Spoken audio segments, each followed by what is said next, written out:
Hello, this is Robert Rickover. I'm an Alexander Technique teacher living in Lincoln, Nebraska. I teach regularly in Toronto, Canada, and I teach online these days. My guest today is Penelope Easton, who studied, she's an Alexander Technique teacher in County Clare, Ireland. She studied zoology at Cambridge, then trained in the Alexander technique, and then worked for Margaret Goldie, who's usually thought of as Miss Goldie, for 4 years after her training. And that experience set her on a 30-year journey to understand the difference between what Miss Goldie was teaching and what other teachers were doing and what is the science behind what she's doing. She's recently written a book which you could hold up right now for our audience because it just came out. Wow. And I'm waiting for my copy. Her book is titled The Alexander Technique, 12 Fundamentals of Integrated Movement. And you can find out how to order it from her site. I'll be putting a link to her site by the interview. So that having been said, welcome to what will be a podcast. Right now it's a video. Hello, and I believe that today we've done this is the 6th one in a series about Margaret Goldie, Miss Goldie. And I believe today you're going to talk about her idea of, is it a strong back? Is that the phrase? Yeah. And I have to say, it's not a phrase that I've heard used a lot. I know some teachers do use it.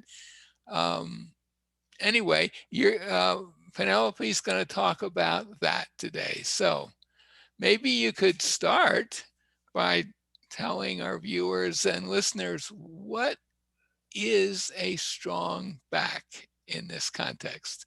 Well, that's an interesting question in itself because my training course was with Misha Magadoff, who was McDonald, where one went in and out very sort of strongly out of chairs, and there was in and out of chairs, and there was a lot of emphasis on oppositions, and oppositions build strength. And my first term of training, I put on half a stone. That's what's that in kilos? That's what I was going to ask for our American listeners. 7 pounds. Yes, we have to put it in all. Yeah, it's what, about 7 pounds? Yeah, 7 pounds, 3.5 kilos, half a stone, which is quite a lot when you're my build. Right. And at the same time, I mean, the scales were telling me that, and I was wondering where it was going because I was actually looking slimmer. And I realized it had gone on muscle on my back. And by the end of that training, you could see my back muscles, they rippled. And then I went to Miss Goldie. And she proceeded to berate me for being weak. And the first... That's great. You gotta love Miss Goldie. Yeah. What do you mean? I put on all this muscle. But there I was sitting in my beautiful upright way, like one does, with the legs apart and the hands on the knees, beautifully upright. And she found the fixing. I'm just going to demonstrate. She realized I was a bit fixed across here, and she collapsed it. And the next thing I knew, I was back in a slump. For the first time in 6 years, I was back in a slump, and it was like, what happened? And it was about 6 months before I could properly sit up again. And she just rebuilt my coordination and the integration of my muscles. Now, I couldn't name at that point what happened, but now I can name that what she did was she linked my legs and my back, and she brought in my core muscles. And during that time, she kept berating me. How come you're a teacher? You have such a weak back. You cannot possibly be a useful teacher with a back like that. You young teachers, you've all got weak backs. I don't see any strong backs. I'm not quite quoting her correctly, but that was the drift of it. And I've talked to other people, and they also got berated for having weak backs. And as for when I got pregnant, by God, I got an earful. What was I doing getting pregnant with a back like that? It just wasn't good enough.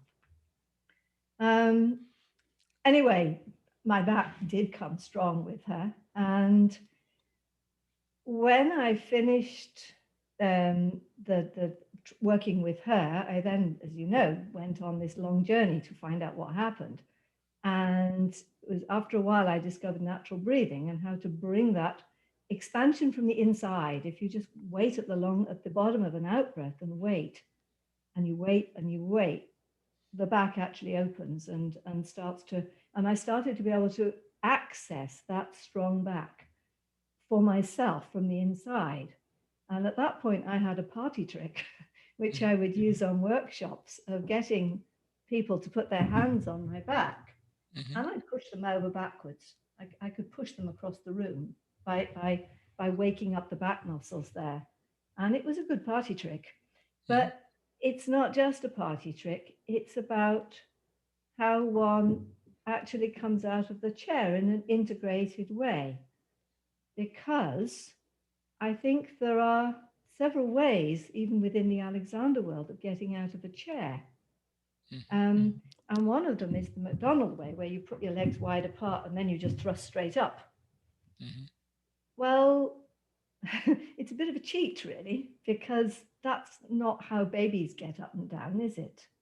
That one. I mean, it's a device I think Alexander was using, and there are pictures of him working with Miss Goldie like that, with the Mm-hmm. feet wide apart. That's something he was obviously doing for a while, and it obviously helps get things. It helps get the up current working, which is why I think MacDonald liked it so much, because for him going up was key because of that, spinal curvature that he had, and he had always to be working against. So that to get that up thrust straight between the heels and the top of the head for him was brilliant. So he always worked, I think, with his feet apart.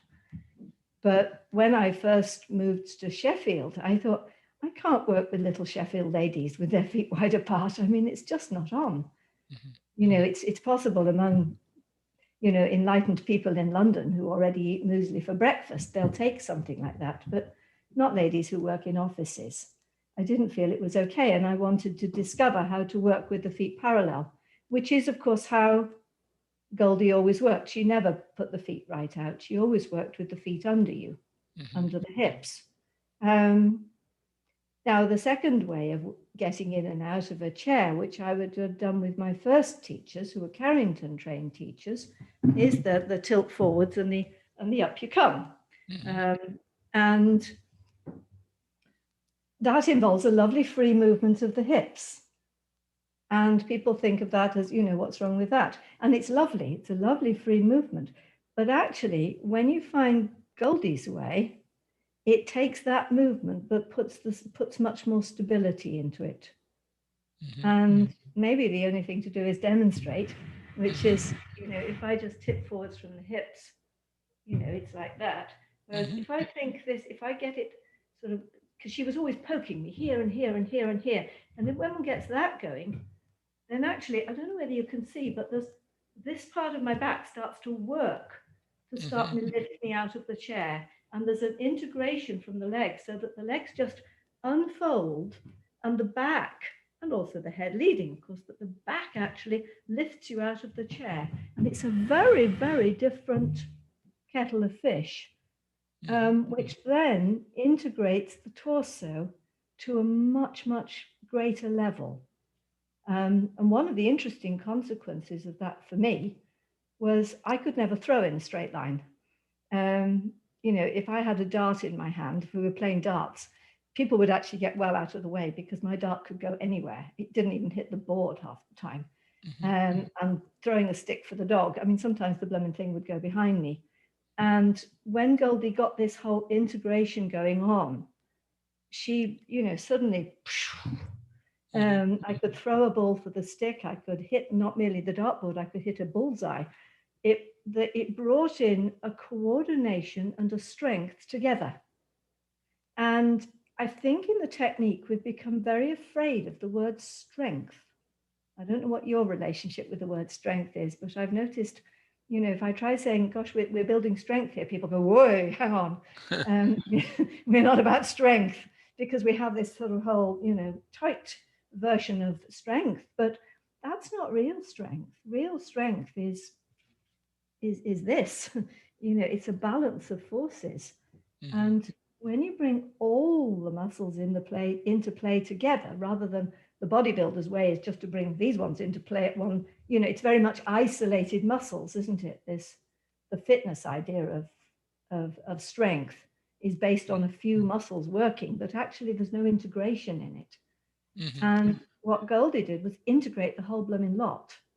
And then when everything comes into play together, you get strength that just comes in like that. Right. So the Hey, problem with the muscle buildup that you experienced on your training course, which sounds good, right? yeah, Um, is that it wasn't really integrated with the rest of your system. that's what I would think. That's what I now realize. Yes. I Mhm. didn't know it at the time, of course, but yes. Okay. And did Miss Goldie help you achieve that integration with with her hands, and or were there also verbal instructions that went with that?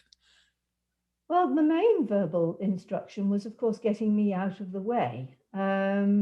And one of the things that she picked up early on, um, again, I was used to sending directions, and on our training course, we were always think up, think up, think up, think up, think up.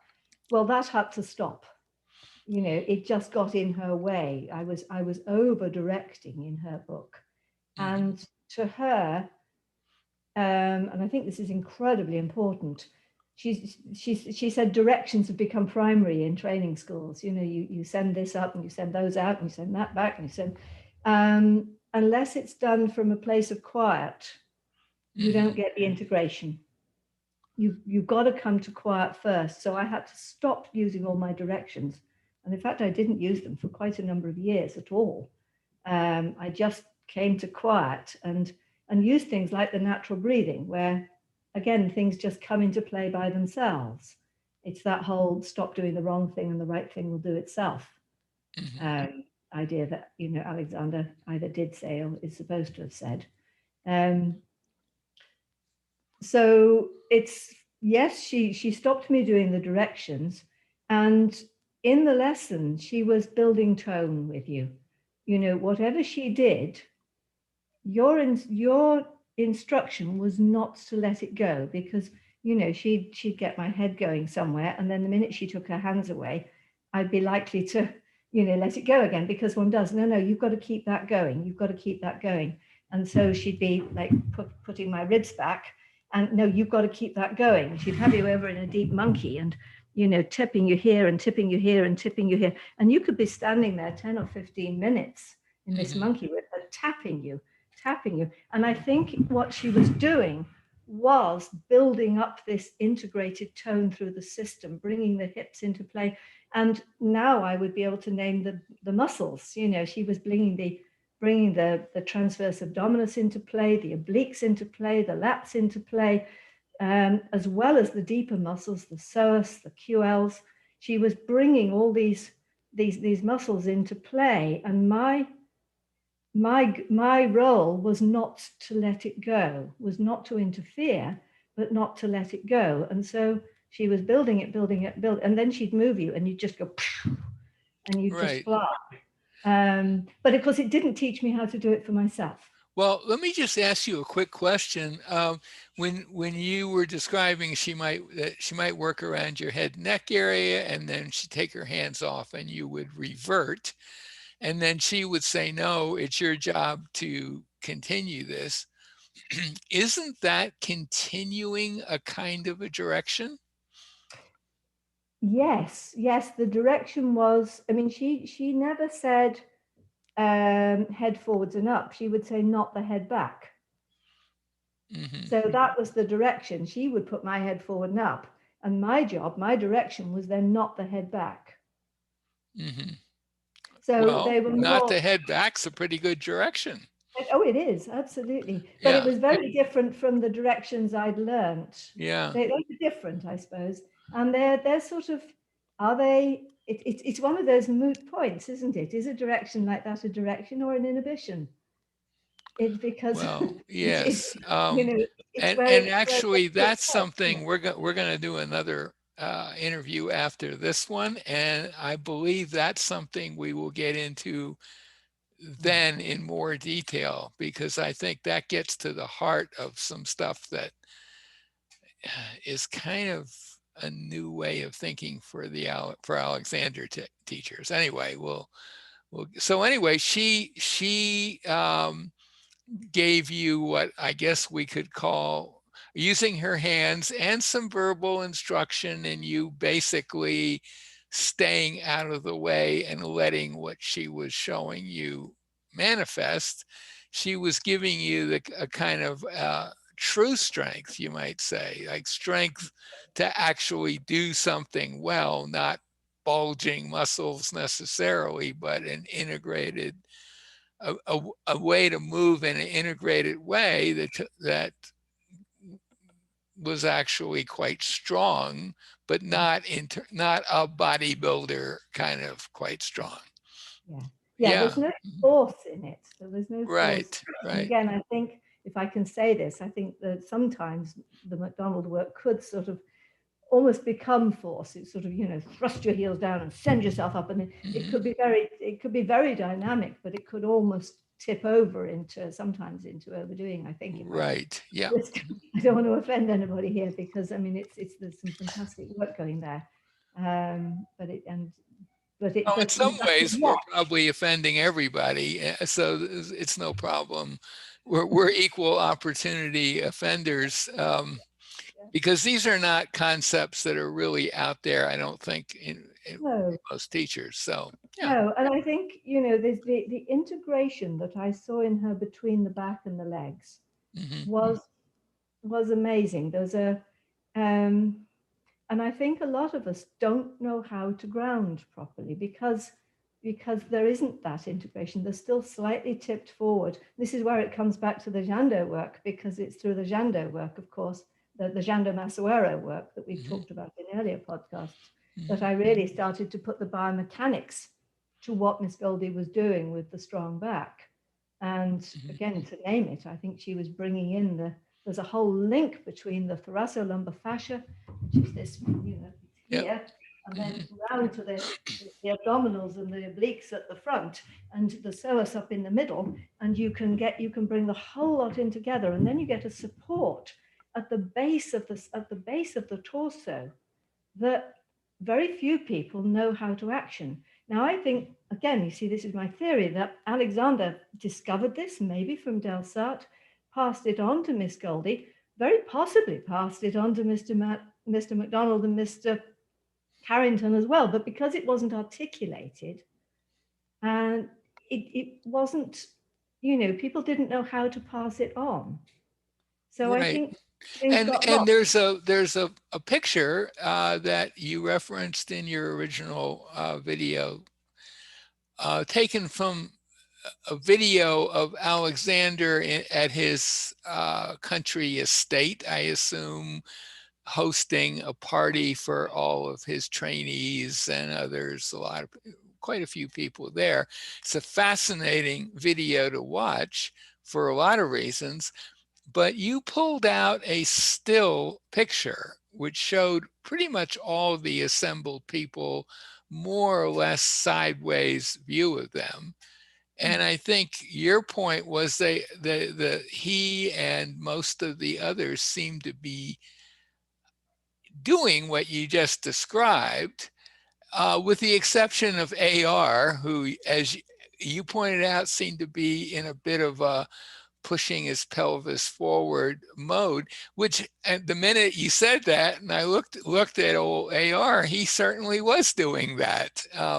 So maybe he didn't get that message, or maybe he got it later. Who Or knows? maybe he was just having a lazy moment, who Maybe knows? he just said, I'm just going to slouch because it's part of my flex. She parroting what Marge Barstow used to say, sometimes I just feel like a slouch. Hmm. It's just, and she would go into the most subtle slouch you could ever imagine, and said, then maybe I don't really want to stay here for that long, kind of thing. So yeah, he may have been in that mode, but it's pretty striking when you look at the photograph that you pulled out, and uh, that they were all standing in a quite a upright but easy upright way, is Oh, how I would it's describe it. elegant, isn't it? I think, Elegant, and yeah, but yet strong. Yes. right, They've all got their hand. I mean, Marjorie Barstow is on the right hand side of that, and her arm is completely vertical and her palm facing back. right, Now, when Goldie first did that with me, I was shocked. right. Well, there is a passage, I believe, in I don't know whether it's in MSI, I can't remember now, where Alexander gives he basically answers the question in his own way. How can you tell if someone has good use? And he offers this test, a sort of a universal use test. Observe someone when they're standing, not doing anything special. And if the palms of their hands are facing back, that means they've got excellent use. If they're facing sort of sideways a bit, that's your typical mismanaged person of today. And if they're forward, that's really bad. And it's a weird passage because for a lot of reasons, one of which you don't really see people walking around with their palms forward, except in anatomical drawings. And I think Alexander saw drawings of natives that were being produced and just assumed that's how they stood, and they were clearly. There are a lot of problems with that test. And also, of course, some people stand with their palms facing back and they don't have very good use. So it's a flawed test, but I think I've always thought there was an element in there of truth. Mm. Even I noticed when I was working with people and they were getting a little freer, typically their palms would rotate a bit towards being back. Yeah, and I think and in that photograph we talked about, for sure, some of the people, it was pretty clear that's how their hands, where their hands were pointing. So, I mean, it is, the passage is in MSI. It's towards the end. It's Yeah. And it's I mean, if I just put myself so you can see me. Yep. So if I let my body go back into a little bit of a tilt, and Yep. you think that is beautifully upright, wouldn't you? Well, it looks like you're holding. Yeah. Yeah, a little bit. So I've just got a little bit of a tilt back here, and that immediate, and a little bit of an arch here, and a little bit of a bulge here. We say, let the tummy go. We don't hold our tummies in. But the arm has actually rotated slightly. The hand is facing towards it's sort of a 3/4. It's not fully forwards, but it's a sort of 3/4. This is actually forwards of the body. Now, if I get that strong back going, tap, tap, tap, tap, tap, tap, tap, tap. Now I've come into the use that we saw in those pictures. Right. Where everybody's back is a lot straighter. Their shoulders are more forwards than the body than you'd expect. The hand is now at the front of the rib cage, not at the back. And what's the hand? The hand is rotated back. Yeah. The arm has come straight, the hand has come back. And then the head comes just slightly forwards of the body, rather than being right over the body. So it's and then if you take that still further, of course, you go into the forward. Yeah. And I like Nettlefoil and Vanier. Do you know their book? Yep. I haven't read it recently, but yeah. I haven't read the book, actually. I've read a summary of it in the AMSAT magazine. But they talk about the secondary curve and the primary curve. And somewhere in between is this neutral place. And I think, secondary rotates us out, primary rotates us in. Right. And then in the middle, that is actually where we should be. But right. Very, very few people in our society are. Right. Yeah. Well, I think one reason very few people are is because if you're a kid and you're slumping, which a lot of kids do, say a teenager, pre-teenager, and your parent uh, says to you, stand up straight, you're gonna, and if you're in that slump, your shoulders are rotated forward quite a bit. And if you then follow that instruction of standing up straight, then your shoulders are going to be pulled back, and they'll have gone through quite a big movement. And of course, now you're over straightening, but mom will be happy. And the when mom leaves, the kid can revert back to where they were, and it's no harm done, hopefully. But somewhere in the middle between those, which they have not had time to explore because they were just told to stand up straight, would be a pretty good way of being. Yeah. And you know who really talked about that particular thing a lot was Marjorie Barstow. She would demonstrate it, and that came up quite often Mm, in her teaching. yeah. That's Yeah. where And I really got that. I think in that it's sort of simple way, I think every teacher would understand that you certainly, most of us, we were there certainly I was there when I first came to the technique, and alternating it with here, but here hurts, so I'd go back to here. Right, And then right. we come back to somewhere we think is neutral, but it's actually probably slightly back. Yes, I would When you agree actually, with that. Yeah, we think it's upright, but actually it's ever so slightly back. And I so think that's correct.